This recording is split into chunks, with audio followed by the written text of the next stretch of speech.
ముద్రగడ పద్మనాభం గారు చనిపోయిన తర్వాత ఆయనకు అధికారిక లాంఛనాలతో అంత్యక్రియలు నిర్వహించాలి అని చెప్పి ప్రభుత్వం నిర్ణయం తీసుకుంది. యెస్, అది ప్రభుత్వ నిర్ణయం, స్వాగతించాల్సిందే, వాళ్ళ వైపు గౌరవించాలి అని చెప్పి అనుకోవడం. కానీ ముద్రగడ పద్మనాభం గారి కుటుంబ సభ్యులు దాన్ని తిరస్కరించారు. కారణం, వీళ్ళు అధికారంలో ఉన్నప్పుడే అవమానాలు, వేధింపులకు గురి చేశారు కాబట్టి చనిపోయిన తర్వాత అటువంటి వాళ్ళ నుండి ఇటువంటి ప్రేమ అవసరం లేదు. కాబట్టి నాకు అధికారిక లాంఛనాలు అవసరం లేదు అని చెప్పి మా నాన్నగారు బ్రతికి ఉన్నప్పుడే చెప్పారు. ఇప్పుడు నేను చనిపోతే వద్దు అని. ఆయన నిర్ణయాన్ని మేము గౌరవించాలి కాబట్టి మాకు అధికారిక లాంఛనాలతో అంత్యక్రియలు వద్దు అని ఖరాఖండిగా వాళ్ళు చెప్పేశారు. అది ఆ కుటుంబం యొక్క హక్కు. దాన్ని ప్రభుత్వం గౌరవించాలి. కానీ ఖననం చేసేటప్పుడు లాస్ట్‌లో పోలీసులు వాళ్ళ ఇష్టం వద్దు అన్న గార్డ్ ఆఫ్ హానర్ ఇచ్చే ప్రయత్నం చేయడం, మీరు అలా చేస్తే ఆయన ఆత్మ శాంతించదు కాబట్టి మీరు అలా చేయకూడదు, ఆ కుటుంబం వద్దంటుంది కాబట్టి అని చెప్పి అంబటి రాంబాబు గారితో పాటు మరికొందరు పోలీసుల చర్యను అడ్డుకున్నారు.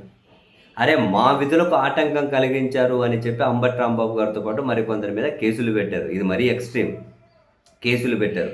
ఆ తర్వాత వాళ్ళ కుటుంబ సభ్యులు విడుదల చేసిన లేఖ ఏంటి, అసలు మేమే వద్దన్నాం గార్డ్ ఆఫ్ ఆనర్, ఎందుకంటే మా నాన్నగారు బ్రతికున్నప్పుడే చెప్పారు గౌరవ వందనం వద్దు, అధికారిక లాంఛనాలు వద్దు అని.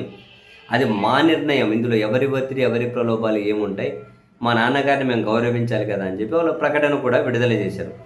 ఇదంతా అయిన తర్వాత మళ్ళీ అంబటి రాంబాబు గారు తాజాగా, సరే మా మీద కేసులు పెట్టారు, న్యాయపరంగా ఎదుర్కొంటాం, కానీ పోలీసుల గౌరవ వందనం వద్దు అని, అధికారిక లాంఛనాలు వద్దని ఆ కుటుంబం చెప్పిన తర్వాత కూడా అంబటి రాంబాబు గారి భాషలో పోలీసులు దొంగల్లాగా గోడ దూకి వచ్చి చివరిలో గార్డ్ ఆఫ్ ఆనర్ ఇచ్చే ప్రయత్నం చేశారు. ఆయన ఆత్మ శాంతించదు కాబట్టి మేము అడ్డుకున్నామని చెప్పారు.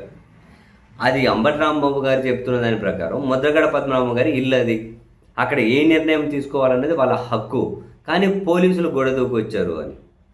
ఈ క్రమంలో ముద్రగడ పద్మనాభం గారి కుటుంబ సభ్యులతో చర్చించి పోలీసుల మీద ఈ ట్రెస్ కేసు వేస్తాం మేము అని చెప్పి వాళ్ళతో, ముద్రగడ పద్మనాభం కుటుంబంతోనే చర్చించి వారి నివాసంలోకి అక్రమంగా ప్రవేశించారు కాబట్టి పోలీస్ అధికారులు, సో ట్రెస్ పాస్ కేసు వేస్తాము అని అంబటి రాంబాబు గారు తాజాగా చెప్పారు. సో యాక్చువల్గా దీన్ని ఇక్కడితో వదిలిపెట్టేయడమే బెటర్. ముద్రగడ పద్మనాభం గారి అంత్యక్రియలు మొత్తం ఎపిసోడ్ మీదకి అసలు డిఫరెంట్ చర్చ జరగకపోవడమే బెటర్. విలువలతో బ్రతికారు, ఆత్మగౌరవం కోసం బ్రతికారు, సంస్కారవంతంగా బ్రతికారు, చాలా పట్టుదలగా బ్రతికారు. ఒక డిఫరెంట్ చర్చ ఉండడమే బాధాకరం. సో ఇప్పుడు పోలీసుల మీద ట్రెస్ పాస్ కేసు వేస్తామని ఇంకొకటని, అసలు ఇదంతా కూడా కరెక్ట్ కాదేమో, వదిలేయడమే బెటర్.